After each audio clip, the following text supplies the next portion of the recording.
नमस्कार, मैं हूं दीपक और आप देख रहे हैं डीएसके टॉक्स। एक फिल्म आपने देखी होगी दृश्यम में एक टैगलाइन थी, विजुअल्स कैन बी डिसेप्टिव। मतलब जो आप देख रहे हैं क्या वो सच है, वो भ्रम है, ये आपको सोचना और समझना चाहिए। और हमारा तो उद्देश्य ही ये है कि सो कॉल्ड रियलिटी शोज में जो चीज़ें दिखाई जाती हैं, जो आपके सामने तस्वीर रखी जाती है, वो सच है, भ्रम है, या उसके पीछे क्या सच है, ये एक मेरा प्राइमरी ऑब्जेक्टिव होता है किसी भी रियलिटी शो को देखने का और उसका रिव्यू करने का। अब एक दिन पहले के रिव्यू में मैंने जो जो बातें कही, कल रात के एपिसोड में आपने लगभग वैसी ही चीज़ें देखी। मैंने कहा कि क्यों यहाँ पर पायल को तवज्जो दी जा रही है और जिस तरह से उससे लीडरशिप छीनी गई। फिर बाद में केवी द कोबरा आता है, वो कहीं ना कहीं एक लीडर बनी जाएगा ऑरेंज टीम का। तो अगर आप सारी चीज़ों को जोड़ेंगे पॉइंट टू पॉइंट तो आपको पता चल जाएगा कि कितना बढ़िया वाला ड्रामा था ये, स्क्रिप्टेड ड्रामा था। कि पहले उसकी कमला का हमला और केवी द कोबरा की एंट्री होगी, पायल से एक एपिसोड में पहले ही लीडरशिप छीन ली गई, फिर केवी आता है, तमाम इमोशनल ड्रामा होता है। मुझे फेयरवेल की याद आ रही है, कॉलेज की याद आ रही है, ये वो, मैं सेफ नहीं होना चाहता, कंफर्ट जोन में नहीं जाना चाहता हूँ, that's why I will go into orange team. Orange team में लीडरशिप की वैकेंसी खाली थी, एक दिन पहले ही वैकेंसी खाली कर दी गई। तो ये सब कुछ देखकर आपको समझ में आ जाना चाहिए कि ये लोग मेकर्स जो होते हैं ये एडवांस में कितनी लंबी प्लानिंग करके रखते हैं। और यहाँ पर हम देखते हैं कमला का हमला, वो कमला वो कौन से गाने पाती बोले कंगना बोले चूड़ियाँ, अरे भाई साहब। और ट्विटर पे इतनी बातें हो रही कि मुन्ना के लिए मुन्नी आई। अरे ये जो मुन्नी है ये हिडिम्बा लगती है, ये सुरसा लगती है, ताड़का लगती है। इस सो कॉल्ड मुन्नी के सामने तो मुनव्वर मुन्ना एकदम छोटा सा मुन्नू लगता है।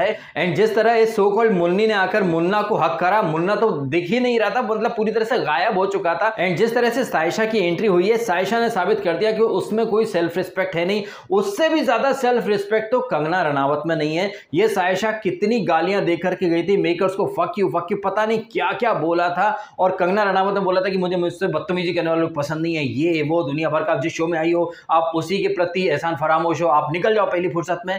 अब कहाँ चली गई सबकी सेल्फ रिस्पेक्ट, बेइज्जती, ये वो। और ये क्या नाम इसका, सो कॉल्ड मुन्नी अपने वो उसमें सूट में जो तिजोरी है उसकी, वहां से चिट्ठी निकालती है और लंबी चौड़ी चिट्ठी पढ़ती है। You know I have different ideologies, my family have different ideologies, but मैं उनसे प्यार करती हूँ। Similarly Kangana and me also have different ideologies, but we can coexist, this is what the real meaning of democracy है वो। सो कंगना आपको कोई replace नहीं कर सकता। मतलब इतनी ज्यादा चाशनी में डुबो करके ये तलवे चाट रही थी और चने के झाड़ पर चढ़ा रही थी कंगना को कि कंगना आपसे अच्छा कोई होस्ट नहीं हो सकता। I thought who can replace Kangana, answer was no because Kangana is queen, हमला का हमला। अरे बाप रे, इतनी ओवर एक्टिंग। ये सब स्क्रिप्ट थी मेकर्स की, जो कि यहाँ पर सायशा पढ़ रही थी। और 70-80 किलो की जो कीमत में आया था केवी द कोबरा, वो भी भर भर के एक्टिंग कर रहा था। अब यहाँ पर कंगना ने जिस तरह से ये जो 2 एपिसोड आए सैटरडे एंड संडे के, वीक में जो भी घटनाक्रम घटा उसके बारे में कोई सवाल जवाब नहीं हुआ। ऑक्शन में क्या हुआ क्या नहीं हुआ कोई जवाब नहीं हुआ। अत्याचारी अरीना में अली जो था, इसने टीम ब्लू के लिए सबसे अच्छा परफॉर्मेंस दिया था।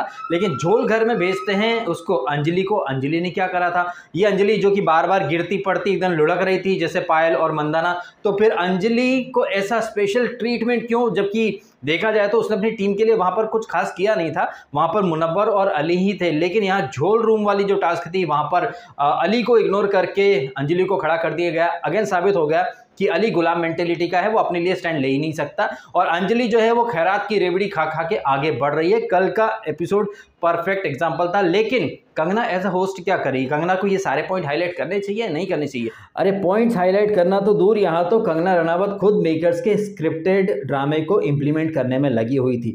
कंगना ने एक दिन पहले के एपिसोड में ये वाइल्ड कार्ड जो आए हैं इनसे रियलिटी चेक दिलवाया था ओल्ड कंटेस्टेंट को, एंड ओल्ड कंटेस्टेंट से वाइल्ड कार्ड्स को। लेकिन रियलिटी चेक देना तो होस्ट का काम है ना। कंगना आप क्या कर रही हो? आप तो बड़ी बड़ी बातें करती हो कि समाज का प्रतिरूप है आपका शो, जो समाज में होता है वो यहाँ होता है। तो समाज में क्या है, लोग एक दूसरे से लड़ते रहते हैं और उन्हीं लोगों से आप एक दूसरे को रियलिटी चेक क्या दिलवाओगी? ये जो कंटेस्टेंट जो मंडे से लेकर के फ्राइडे तक एक दूसरे को गालियां देते रहते हैं, लड़ते हैं, झगड़ते हैं, वो रियलिटी चेक काफी नहीं है क्या? जो यहाँ पर भी आप उनसे एक दूसरे का रियलिटी चेक निकलवा रही हो, ये काम आपका है। आपने किसी को रियलिटी चेक नहीं दिया।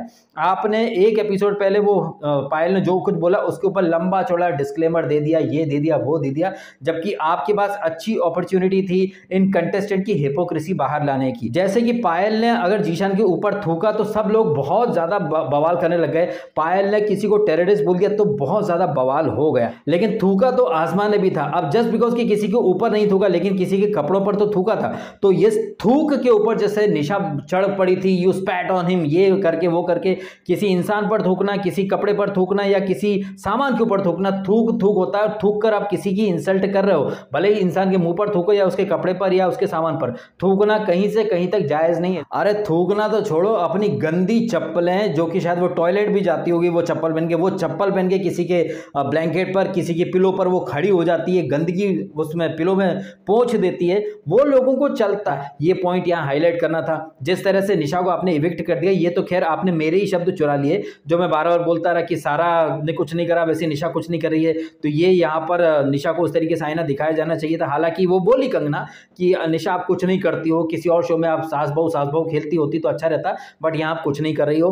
हालांकि निशा को ज्यादा वोट आए थे पायल से, लेकिन पायल को रखा गया और निशा को निकाल दिया गया। ये क्यों हुआ है, ये अगर आपको पता करना है तो एक दिन पुराना मेरा रिव्यू देख लीजिए। पहले से पहले ही आपको बता दिया था कि पायल को ये लोग सेव करने वाले हैं, उसे आगे लेकर के जाने वाले हैं। और ऐसा क्यों करने वाले हैं, खुद कल कंगना ने अपने मुंह से वही मेरी बातें उधार लेकर के बोल दी कि ये जो शो का फॉर्मेट है, कॉन्सेप्ट है, इस फॉर्मेट में पायल कैन कंट्रीब्यूट मोर देन निशा। और पायल कैसे कंट्रीब्यूशन दे रही है ये आपसे छुपा हुआ है नहीं। More details if you want to know then watch my कल का रिव्यू अगर आप चाहें तो। यहाँ पर पायल तो बच गई, लेकिन जिस तरीके से यहाँ पर और लोगों की जो हिपोक्रेसी थी उसके ऊपर बोला जाना चाहिए था। जैसा कि मैंने ऑलरेडी हाईलाइट करा कि अत्याचारी अरीना में अली सबसे अच्छा खेला था, उसको तो किसी ने अप्रिशिएट ही नहीं करा। पिछले वीक तक ये सारे घर वाले मिलकर अली को कचरा कचरा बोलकर निकालना चाहते थे। अभी जस्ट बिकॉज पायल सामने खड़ी थी तो सब भेड़ चाल में चलकर अली को सेव करने उतारू हो गए। अब जस्ट बिकॉज अली के सामने पायल खड़ी थी तो सब के सब अली को बचाने लग गए। तो अगेन यहाँ पर पायल बाकी घर वालों की एक जो भेड़ चाल वाली जो पर्सनैलिटी है उसको रिवील करने में, उसे निकालने में कामयाब हो गई है। आप माने या ना माने, लेकिन पायल रोहत की बाकी सारे कंटेस्टेंट की ट्रू पर्सनैलिटीज निकाल के ला रही है। ऑल्दो ये सब करने के चक्कर में वो खुद की भी साइड निकाल के आ रही है कि वो भी कितनी फेक है। वो भी लड़ती है थर्सडे फ्राइडे को लड़ती है। हमने देखा कि इसी एपिसोड के एंड में वो पायल पूनम से बात कर रही है कि चल मैं तेरी गाली खा लूंगी, ये कर लूंगी, सुन लूंगी, और अंजलि से भी पैचअप वगैरह करने की कोशिश कर रही है। तो पायल अपना गेम अच्छे तरीके से खेल रही है। उसे पता चल चुका है कि कौन सी नब्ज कमजोर है, उस पर वार करने से वो खुद भी अच्छी लगेगी, बाकी घर वालों की साइड भी निकल के आएगी। और ये चीज शो के लिए कहीं ना कहीं बहुत ज्यादा मायने रखती है, इसीलिए कंगना रनावत ने यहाँ पर पायल को रखा हुआ है। अब यहाँ पर केवी भी आ जाता है। केवी जब आता है तो आते से ही तो सब के सब उस पर टूट पड़ते हैं, भाई आ गए, ओ शिव शंभू बूम बाम की तो मतलब बॉडी लैंग्वेज तेवर सब बदल गए हैं जैसे उसके बाबा आ गए। वैसे बॉडी लैंग्वेज और तेवर तो हम देखते हैं कि पूनम के, अंजलि के और मुनव्वर के भी जबरदस्त तरीके से बदल जाते हैं। जैसे ही घर के अंदर केवी आता है, इधर उधर चुगली चपाटी चालू हो जाती हैं, आओ बहन चुगली करें। पता चल जाता है मुनव्वर को, साइशा आकर बोलती है कि केवी जहरीला कोबरा है। लगता है साइशा ने मेरे रिव्यू देखे हैं, क्योंकि केवी को जहरीला कोबरा सिर्फ मैं बोलता था, अब यहाँ साइशा भी बोल रही है कि केवी इज वेरी पॉइजनस, उससे बच के रहना, वो किसी का सगा नहीं है। तो साइशा को और केवी को अच्छे से यहाँ पर समझा बुझा करके भेजा गया है और दोनों अपने अपने काम में लग गए हैं। ये भी स्क्रिप्टेड एंगल है, क्योंकि डे वन से मैं बार बार बोलता आया था कि केवी वर्सेस मुनव्वर होना चाहिए। बीच में जब मुनव्वर ने केवी का नाम लिया था तब केवी ने अपना दिखा दिया था जहरीला रूप, जब वो बार बार सिद्धार्थ से कह रहा था कि इसने मेरे को पीठ में छुरा भोंक दिया है, ये वो। ये अलग बात है कि केवी तो कोबरा ने खुद अपने भाई सिद्धार्थ की पीठ में छुरा भोंक दिया था। तो केवी वर्सेस मुनव्वर तो हमेशा से होने वाला था, लेकिन किसी वजह से हो नहीं पाया। तो अब यहाँ पर केवी वर्सेस मुनव्वर खुद कंगना रनावत करा के चली गई। इधर साइशा ने कुछ बोला, उधर मुनव्वर की प्लानिंग शुरू हो जाती है। हालांकि मुंह पर कुछ और है, पीठ पीछे कुछ और है। वॉशरूम एरिया में जाके बोलता भी कि इसके जिससे 5 को रोज बेच देता हूं मैं। तो आप देखिए कि कैसे यहाँ पर लोगों के नकली रिश्ते हैं। ये जेल तो नकली है, नकली लॉकअप है, लेकिन रिश्ते इतने नकली होंगे भाई, ये एक्सपेक्टेड नहीं था। अभी 15 मिनट पहले सब के सब टूट पड़ते हैं, केवी भाई केवी भाई केवी भाई। और आपको याद होगा जब ये केवी गया था तब ये पूनम पांडे ने केवी का ग्लास उठाकर पानी पिया था। हमारे टीम लीडर का ग्लास है boss, my dear sister, my dear sister. सब के सब कहीं ना कहीं अब केवी के खिलाफ हो रहे हैं। केवी यहाँ पर खुद को सुपर हीरो के रूप में पोर्ट्रे करने आया है। अब सुपर हीरो बनता है या फिर पिछले 10 रियलिटी शोज में जो सुपर जीरो बना है वो यहाँ पर भी जीरो बनता है, हीरो बनता है। चांसेस ज्यादा है कि वो खुद का पोपट ही कराएगा। यहाँ पर ये सारी चीजें तो हो गई, लेकिन ये जो कंटेस्टेंट जो हैं इनके साथ साथ बाहर फैंस की भी पर्सनैलिटी और हिपोक्रेसी भर भर के निकल के आ रही है। मुझे बहुत ज्यादा कमेंट आ रहे हैं कि भैया पायल ने कैसे थूक दिया, पायल ने कैसे टेररिस्ट बोल दिया। भाई साहब, किसी के ऊपर थूकना और टेररिस्ट बोलना बिकेम अ ह्यूज वाला मुद्दा। बट किसी रिलीजन का मजाक बनाना, किसी रिलीजन के ऊपर जोक बनाना, किसी ट्रेजेडी का जोक बना देना, या गोधरा कांड हुआ उसको मुनव्वर कार्टून बोलता रहा, बर्निंग ट्रेन फिल्म बोलता रहा। तो आप देख लीजिए कि कैसे यहाँ पर कंटेस्टेंट ही नहीं, बाहर जो फैंस है वो भी हिपोक्रेसी जबरदस्त तरीके से दिखा रहे हैं। उनके लिए थूकना और टेररिस्ट बोलना बिकम अ ह्यूज मुद्दा। बट जो कंट्रोवर्सी करके मुनव्वर फेमस हुआ, लोग उसको ब्लाइंडली जस्टिफाई कर देते हैं, सपोर्ट कर देते हैं। तमाम फैंस को ये तो दिख गया कि पायल ने थूका, पायल को हमने सरासर गलत बोला, लेकिन मुझे एक भी कमेंट नहीं आया जिसमें लोग बोलते हो कि हाँ आज़मा ने गलत किया, आज़मा ने भी थूका था। तो वो तमाम लोग जो थूक का या फिर पायल के स्टेटमेंट का मजाक उड़ा रहे हैं, ये तो किसी की जान के मुकाबले में बहुत ही छोटी सी बात है। वो तमाम लोग जो हिंदू देवी देवताओं का मजाक बनाते हैं, ट्रेजेडीज का, मौत का मजाक बनाते हैं, तुम लोग उनको जस्टिफाई करते हो, ग्लोरीफाई करते हो, लेकिन एक थूक के ऊपर या एक स्टेटमेंट के ऊपर लोगों को इतना ज्यादा बवाल करना है जैसे कि किसी की जान ले ली। जब किसी की जान ले ली जाती है, और जान से बड़ा कुछ भी नहीं है। हमने गुजरात में देखा, हमने कर्नाटका में देखा, हमने लखनऊ में देखा, कमलेश तिवारी का तो गला काट दिया गया एक छोटे से स्टेटमेंट के ऊपर, और वो तमाम लोग यहाँ कहते हैं कि थूक दिया या टेररिस्ट बोल दिया। कई लोग ये कह रहे हैं कि भैया ये जो शो है यहाँ पर नफरत को प्रमोट किया जा रहा है। मुनव्वर ने जो कंट्रोवर्सी करी थी उसने कौन सा प्यार को प्रमोट किया? मुनव्वर या फिर वो उस लॉबी के जो लोग हैं वो तो time and again Hindu festival या देवी देवताओं का मजाक उड़ाते हैं, वो मजाक उड़ाकर कौन सा प्यार बांट रहे हैं? अगर आप इस्लाम के अगेंस्ट कुछ बोल देते हो तो डायरेक्टली आपका सर काटने का फतवा आ जाता है। सर काटना कौन सा प्यार को बढ़ावा देने वाली चीजें होती हैं? तो अंदर कंटेस्टेंट और बाहर उनके फैंस भी जबरदस्त तरीके से अपनी ट्रू पर्सनैलिटी रिवील कर रहे हैं। उन्हें थूकना या टेररिस्ट वर्ड से तो बहुत प्रॉब्लम है, बट किसी का सर तन से जुदा करने में उनको बड़ा मजा आता है। फिर ऐसे लोग आकर इंसानियत की दुहाई वगैरह देने लगते हैं। ये मुनव्वर जो सोशल मीडिया पर कंगना 2-2 रुपए में बिकती है, इतना ज्यादा ये ट्रोल किया करता था। जिस इकोसिस्टम का ये पार्ट है जो शाहीन बाग में बैठ गया था, खुद मुनव्वर खड़ा हो गया था कि इसके तो डॉक्यूमेंट वगैरह सब जल गए। अगर इसके सब डॉक्यूमेंट वगैरह जल गए हैं तो ये जो इतनी कमाई कर रहा है लॉकअप में आकर, कौन से डॉक्यूमेंट दिए थे इसने जिसकी बूते यहाँ पर इस शो में आ गया? तो कैसे ये दोगले लोग हैं साहब के सब, ये चाहे वो मुनव्वर हो, स्वरा, कुणाल कामरा, एक जो पूरी लॉबी मुनव्वर को सपोर्ट कर रही है, वो एक नंबर की ढकोसलेबाज एंटी इंडियन और एंटी हिंदू लॉबी है। सो उस लॉबी को और उस लॉबी के सपोर्टर्स जितने भी हैं उनको मैं अच्छे से जानता हूं, मुनव्वर को भी मैं काफी अच्छे से समझ रहा हूं।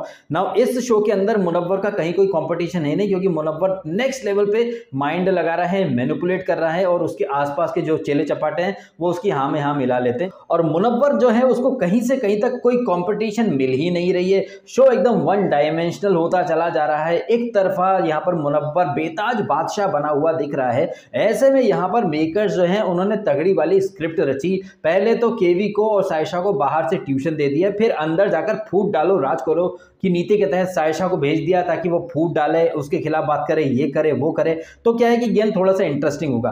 5 वीक हो चुके हैं, 5 वीक बचे हैं। अब इन 5 वीक में केवी वर्सेस मुनव्वर हमें देखने को मिलेगा कि ये शिवम बूम बाम जो कि अब तक मुनव्वर भाई करता था, अब केवी के साथ आने के बाद वो किस तरह से मुनव्वर के साथ बिहेव करता है, कैसे वो कंपीट करता है टास्क के दौरान, ये सब देखने लायक बात होगी। रही बात केवी ने जिस तरह से पायल को चुना है, ये तो खैर ब्लंडर है, क्योंकि पायल का ये पैटर्न रहा है कि वो इंसान जो कि पायल की तरफ अपना हाथ बढ़ाता है, पायल उस हाथ को काटकर फेंक देती है। बीट आज़मा जो कि स्टार्ट में पायल की बहुत खास थी, लेकिन पायल ने बाद में फिर उसको अपनी टीम में लिया भी नहीं, एंड आज़मा से आर्ग्यूमेंट वगैरह भी खूब हुआ, फिर आज़मा भी खिलाफ हो गई। मंदाना जो कि पहले पायल की बड़ी खास थी, फिर सडनली इनमें झगड़ा हो गया। जीशान और पायल का तो आपको पता ही है, अली और पायल का भी आपको पता है। पायल और पूनम अक्सर लड़ती रहती हैं, तो इस घर के अंदर पायल का कहीं कोई सगा है नहीं। इन शॉर्ट अगर हम पायल की जर्नी देखें ना, तो पायल की जर्नी वो जो बच्चा का पाकिस्तान का काफी वायरल हुआ था, तुम मेरे दुश्मन हो, तुम मेरे दुश्मन हो। इन शॉर्ट पायल का हर कोई दुश्मन है, और पायल की सबसे जो दुश्मनी है, इस दुश्मनी की वजह से शो में जो है वो कंटेंट की बरसात हो रही है, इसीलिए यहाँ पर पायल को रखा गया है। वैसे इस एपिसोड में और भी कुछ बातें हुई थी। वो जो अज़मा नाम की जो छुटकी है, वो dream girl picture Ayushmann Khurrana की, उसकी तरह वो यहाँ पर लड़कों से या लोगों से बात करती थी फोन पे, उसके बदले में वो थोड़े पैसे लूटा करती थी। तो Azma is nothing but just लुटेरी दुल्हन। अपनी इस लुटेरी दुल्हन वाला सीक्रेट रिवील करके अज़मा जो है वो एलिमिनेशन से बच जाती है। वैसे सायशा आई है, तो सायशा के आते से ही ये पायल आई थिंक क्लियर करती, वो जो हिलाने मस्टरब्यूशन वाली जो अली के ऊपर आरोप लगाया था इसने, मंदाना ने, उसके बारे में भी सायशा और फकामला अपना क्लैरिफिकेशन वगैरह देती रहती है। खैर अब देखना इंटरेस्टिंग होगा कि ये केवी वर्सेस मुनव्वर के बीच में जो महासंग्राम की जो महागाथा लिखी है मेकर्स ने, ये किस डायरेक्शन में जाती है। लाइव फीड के थ्रू ऑलरेडी पता चल चुका है कि मुनव्वर ने तगड़ा गेम खेल करके केवी एंड टीम को चार्जशीट में डाल दिया है। हालांकि मैंने देखा नहीं है लाइव फीड, बट मुझे सुनने में आया कि मुनव्वर ने काफी तगड़ा गेम खेला है। तो ये जो तगड़ा गेम मुनव्वर आज रात को खेलेगा, ये मैं देखने के लिए काफी ज्यादा एक्साइटेड हूँ, और उससे ज़्यादा मैं एक्साइटेड इस चीज़ के लिए हूँ कि केवी जो कि मास्टरमाइंड, सेल्फ प्रोक्लेम्ड मास्टरमाइंड, और बाहर से ट्यूशंस लेकर के आया है, तो कैसे वो ट्यूशन देने वालों का और खुद का पोवर्ट बनाएगा, आज रात में ये देखेंगे हम लोग। अब इन तमाम चीज़ों को और कंटेस्टेंट की हिपोक्रेसी, बाहर फैंस की हिपोक्रेसी और मेकर्स के दोगलेपन के ऊपर आपका क्या कहना है, कमेंट करके आप अवश्य बताइएगा। और यदि आपको ये वीडियो अच्छा लगा है तो वीडियो को लाइक भी करना, कमेंट करना, शेयर करना और करना सब्सक्राइब डीएसके टॉक्स को। यदि आपने नहीं किया तो आपने समय निकाला, वीडियो देखा, आपका बहुत बहुत धन्यवाद। Thank you so much.